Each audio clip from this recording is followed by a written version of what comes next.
Berserk is a very appropriately titled series because a lot of what happens in it can only be described as utter insanity. Heck, Miura shows us Guts knee-deep in demon guts in the first panel, only for him to blow off the latter's abdomen with an arm cannon by the end of the page. Though the latter half of the story has become more tame in terms of his content and tonality, there has been enough dark moments in Berserk to still classify it as fantasy horror. And the worst part is, many of its most brutal moments come courtesy of its main character. For as inspiring as he can be, Guts is equally flawed, and deep within him is a monster just waiting to be unleashed. These 10 moments will show you why the Beast of Darkness shouldn't win the battle for Guts' soul, so let's get straight into them.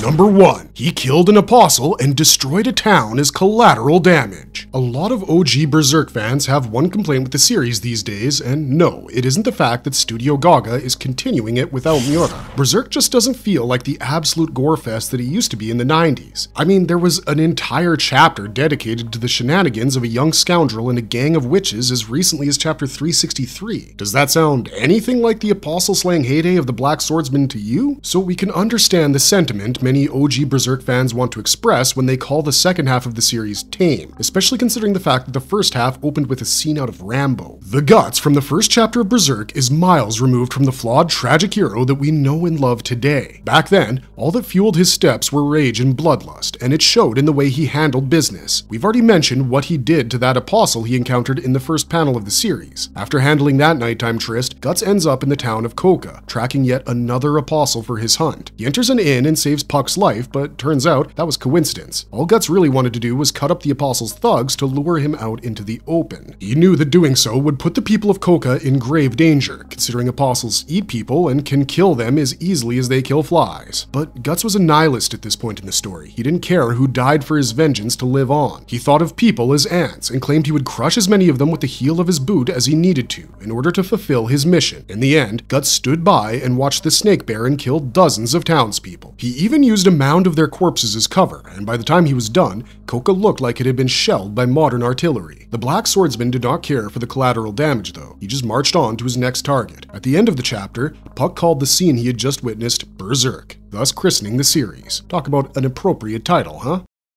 Number 2. He brutally murdered a father in front of his daughter. Killing apostles is a tricky business, not just because they're ruthless barbarians, but also because many a time they hide themselves in normal society. Most apostles tend to operate by their lonesome, considering they're nothing more than man-eating monsters, but many apostles are part of organizations and hold positions that can make them seem almost human. The Slug Count was one such apostle, but what makes his hunt so disturbing isn't the fact that he's almost human, it's that Guts tortured him in front of his child. The Black Swordsman was already pretty on edge before arriving at the Count's city, considering he'd just broken his one unspoken rule. Guts might think all humans possess free will and are therefore idiots when they get in his way knowing they'll get killed, but he gives children a pass because he knows they don't know any better. He had to kill a child to preserve his own life not too long ago, because she had been possessed by the spirits that haunt him on a nightly basis. So when he came to the Count's city, he no doubt wished to make it right by killing the apostle. Yet the lengths to which he went in order to accomplish that feat are horrifying, because not only did he utterly destroy the Count's body, he used his daughter to do it. During his battle with the Slug Count, Guts used his opponent's daughter Teresia as a meat shield to create an opening for himself. He exploited that opening to decapitate the apostle, and then proceeded to stab his head dozens of times with a dagger. Now,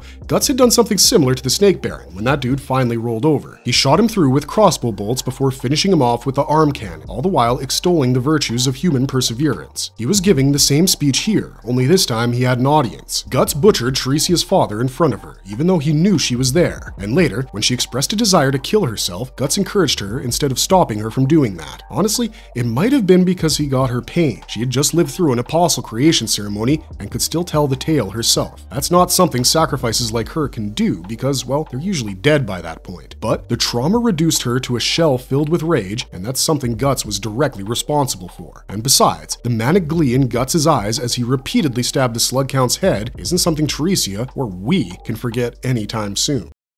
Number 3. He assassinated a father and son and kidnapped someone's daughter for Griffith. Griffith. Now, this is something we're sure Guts wanted to forget as soon as possible because it was a mission that went awry in the worst way possible. When Guts joined Griffith's Band of the Falcon, he was performing tasks and fulfilling roles that were purely military. The band was a mercenary group, and Griffith a mercenary leader. In order to gain the political legitimacy that the Falcon was seeking, they needed to keep winning until a kingdom desperate enough to need their strength hired their services. Once that happened, Griffith could leverage his wins to get peerage, and from that point onward, his grand plan to become king of the world could actually commence. Up until he became a Viscount, Griffith had no need for carrying out assassinations because he wasn't important enough. With his rise, he became the primary target on every Midland nobleman's hit list, and he knew it was only a matter of time before the shit hit the fan. When the king's brother tried to have him killed, Griffith decided it was only natural to retaliate in kind, and he enlisted Guts for the task. Not because the Black Swordsman could be insanely discreet, which he could, but because he wouldn't ask too many questions. Griffith knew Guts knew better than to ask questions he didn't need answers to, and for his part, Guts didn't mind taking yet another life for a cause he believed in. Killing Julius was nothing for him. He managed to sneak into the general's estate despite his massive frame and sword and execute his target without much struggle. But then he ended up killing his son Adonis as well, and this was one of the most shocking things Guts has done in the entire series. Although it was pure reflex and he drove his sword into someone he thought was a guard,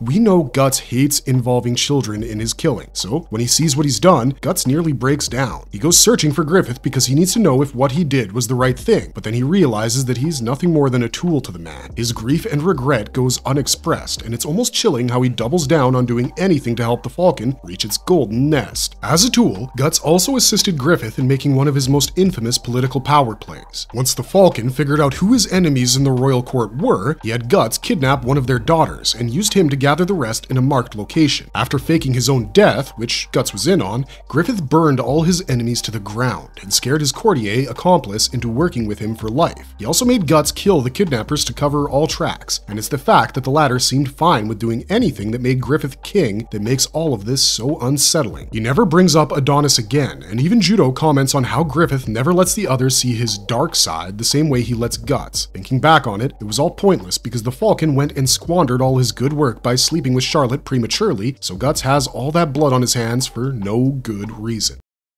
Number 4. He killed 100 fully armored soldiers in a single night. All this talk about death brings us to one of Guts' most defining battles across the entire series, and how it gained him a reputation people remembered years after the fact. The Black Swordsman has always been a killing machine on the field. Guts has charged headfirst into cavalry advances and come out alive. He's tussled with some of the biggest and strongest men of his time and emerged victorious, but his legacy as a legendary fighter was cemented the night he defeated 100 Tudor knights. Guts had been on the run from the enemy and sheltering an injured comrade when he was ambushed. He was fighting for 2 at first, and despite playing protector to Casa, Guts was in pretty rough shape himself. It was only when she left the scene that he could feel uninhibited, and the results were impressive to put it mildly. In the span of a single night, Guts had defeated 100 seasoned fighters, all in full plate armor. None were left alive, and he was still breathing. It wasn't like he went unscathed throughout the ordeal. He had cuts and bruises all over his body, and when Casca came to rescue him, she thought he was dead at first. But when he opened his eyes, all the fear turned into elation and honestly admiration. Guts' legend as the 100-man slayer spread across Midland soon after, and it directly influenced his future companion Isidro into becoming a swordsman. People might not remember his name, but they remember this deed, which could have only been pulled off by a superhuman like Guts. Even Pippin would have had a very tough time dealing with 100 enemies approaching him from all directions, but the raider captain of the Falcons proved himself a monster in human skin that night. Sadly, this is the only good thing about him on our list, because everything from here on out is an absolute horror show.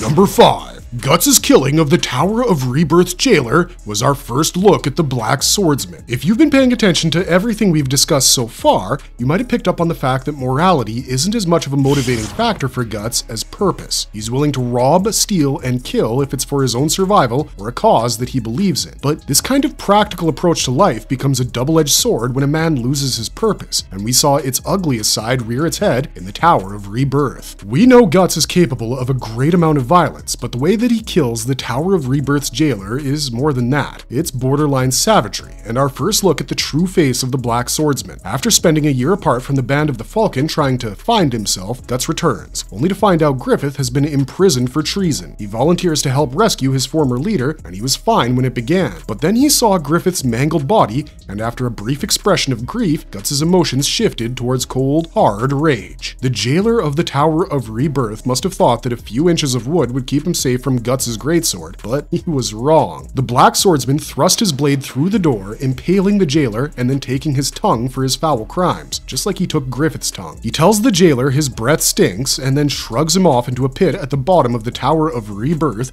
moving his attention to the soldiers blocking his path. Guts clears them all out by himself, and this feral side of him is the true face of the Black Swordsman. His companions were too shocked by Griffith's condition to react to Guts' insanity. In fact, they were glad for it, because otherwise they'd likely have died. But as for Guts himself, this cold, hyper-focused state he enters when he wants revenge is basically how he lives his life shortly after this event. There was no need for him to kill this jailer, let alone so ruthlessly. He did it because he wanted to inflict the same pain on him that had been inflicted on Griffith. Only Guts gave the jailer a much kinder fate, ironically enough. He wouldn't be so kind to his next targets, the Apostles, considering what they did to him and his. Number 6. His first Apostle Massacre was frankly chilling. Now, we know that Guts goes hardcore when he fights Apostles, to the point it's a little difficult to digest what you're seeing, but none of his individual Apostle kills stack up to the sheer tide of death that he unleashed upon the Apostles gathered for the Eclipse. Between chapters 79 through 86, he must have killed dozens of the bastards, if not scores. His sword and dagger were useless, so Guts chopped off an Apostle's horn and used that as a weapon instead. His sole focus was on surviving by killing as many of them as he came across and trying to save his friends if he could. Reading the Storm of Death chapters will make you question who the real monster is, because while the Apostles are doing all sorts of unholy, abominable acts, Guts' pest control isn't pretty to look at either, and it becomes even more jaw-dropping when you consider the fact that he was struggling against a single Apostle just a few minutes ago. Where he needed Zod to help finish off Wild for good, Guts was now surfboarding over the corpses of Apostles twice his size, and this really set the tone for his future actions as well. For the most part, Guts can function pretty normally, but when he senses an Apostle's presence, his whole personality changes. He becomes borderline psychotic and does everything in his power to kill Apostles as brutally as he can. When he realized that one of his targets was actually just a child that had been misled by causality into reincarnation, the Black Swordsman didn't want to spare said child's life. All he saw in front of him was a dying Apostle who wasn't quite dead yet, and he wanted to speed that up ASAP. He would have finished her off had he not been ambushed himself. That's how much he hates Apostles. Also, when his left hand got caught in an Apostle's maw, he broke himself out of it by violently stabbing his own arm off. Now that is some truly berserk shit. Number 7. Guts almost crushed his own son to death, and has tried to kill him many times since. The Eclipse isn't something anyone can look back at and think, well, that was neat. It's a ritual that was designed to slaughter and defile everything you thought you knew about the world. Demonic sacrifices surviving Apostle rituals are rare enough, but sacrifices surviving the Eclipse are unheard of, which is why no one could have foreseen the way it would fundamentally change both Guts and Casa. The latter became a mentally crippled mute, incapable of caring for herself due to the trauma of what she experienced against the Eclipse. The former became hell-bent on destroying all of demonkind, declaring a one-man war against the God Hand. As always, Guts was too hasty in making his decision because he didn't stop to consider how this declaration affects his personal life, and we aren't just talking about him abandoning Casca. In the aftermath of the Eclipse, the Black Swordsman discovered that his lover was not only insane, but also pregnant with their child. But because she had been violated by Griffith during the Eclipse, that child was infected with evil and had become a half-human, half-demon hybrid. This was proven by the fact that the baby was the size of a fetus when it came out of Casca, and a couple of seconds later, it was about 2 years old physically. Guts' first instinct was to kill the baby because he didn't know it was his. He must have thought that this was Griffith's abomination or the doing of some other apostle. When Skull Knight revealed the truth, the swordsman's hands, which were grabbing onto the child, wavered. Guts grappled with the reality that he was about to crush his own son to death, and yet, a moment later, he decided to go through with it anyway. The sun coming up is what saved the demon child that night, because it disappeared into the astral world with it. Otherwise, it would have been subject to the most disturbing case of filicide in manga history. Even after realizing that the kid was his, Guts' feeling towards it didn't exactly change. He could never quite dissociate the demon child from Griffith or the God Hand. Every time he showed up to check on his dad would flinch away from him in terror or try to kill him because of it. The one time Guts listened to him was because he put on Casca's face over his own in an attempt to warn him of something, and that was the last time they interacted. For his entire life, the demon child had to live with the fact that his father wanted him dead because of what he was. And this is one sin Guts never apologizes or tries to atone for.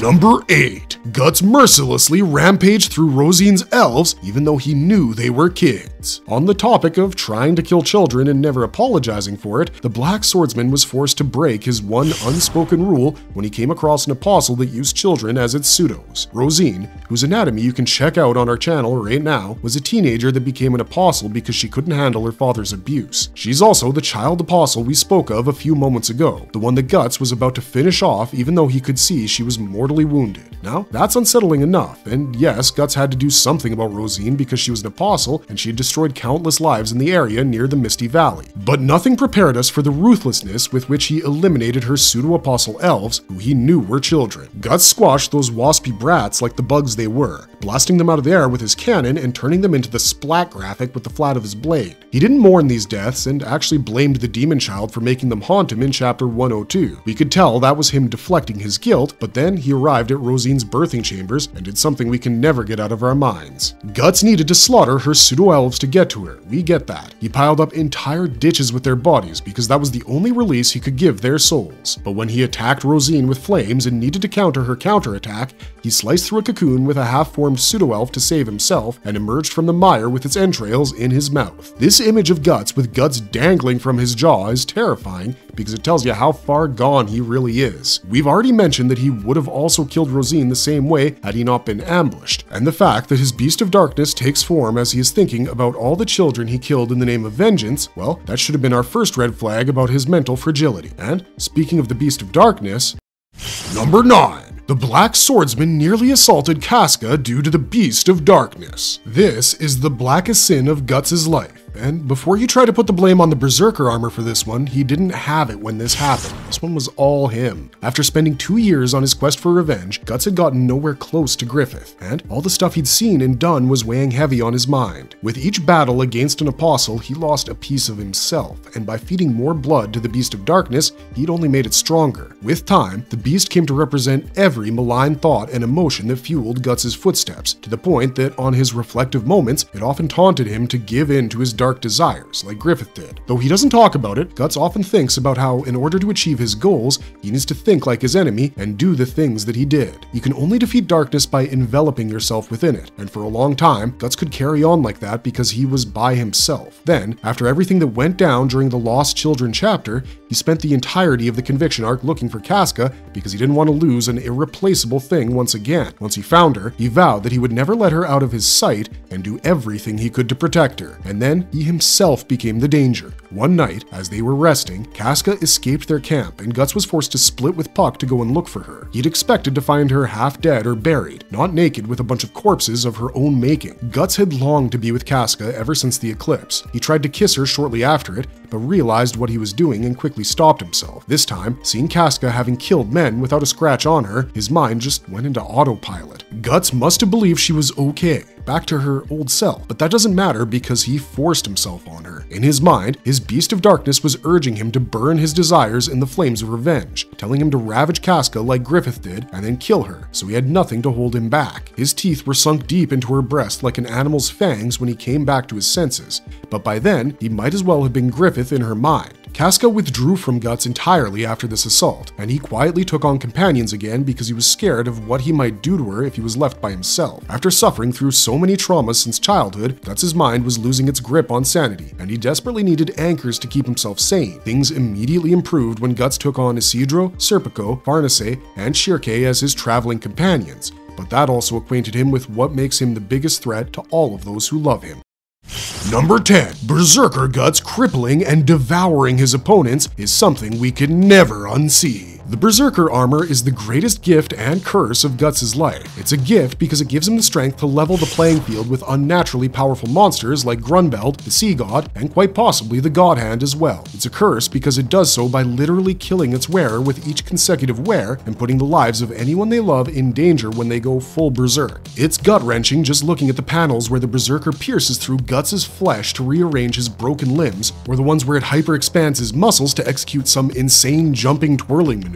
But what leaves us speechless every time is the savagery of Berserker Guts when he goes full berserk. He isn't a human being at that point, he's more like a feral wolf trying to kill his prey by chewing it to death. Berserker Guts uses all of its limbs and everything in the environment to cut down, cripple, and chomp through every living being in its sight. When the Berserker armor isn't synced with Guts' life force, he's the one controlling the degree of its powers, and you can see his face peer through it. When it's in control of him, every opening shuts down, and the wolf-like visor becomes an actual wolf's head in all but name. Guts uses it to literally eat through his enemies, as he did when he fought the Makara near Vratanis Harbor and the Sea God's slugs on Isma's Island. It's sickening, seeing him eat through whale flesh and slug sticks just for a satisfying kill. His moves become superhuman, yes, but each blow he lands is killing him as well, because the Berserker armor is artificially stretching his body's physical limits. He's also creating a hotbed for his Beast of Darkness to take over by using the armor repeatedly because, number 1, it looks like the beast manifested, and number 2, the Berserker armor operates at max capacity when the user aligns with its inherently malicious ode.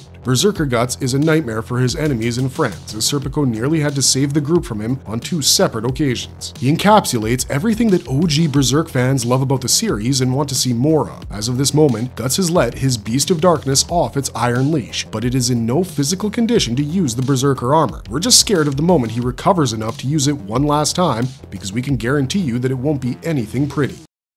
Marvelous verdict! And that's it for our list, but if you thought we missed one of Guts' more berserk moments, let us know down in the comments below, and don't forget to like, share, and subscribe for more berserk content. We'll see you guys in the next one, but until then, keep on struggling, strugglers.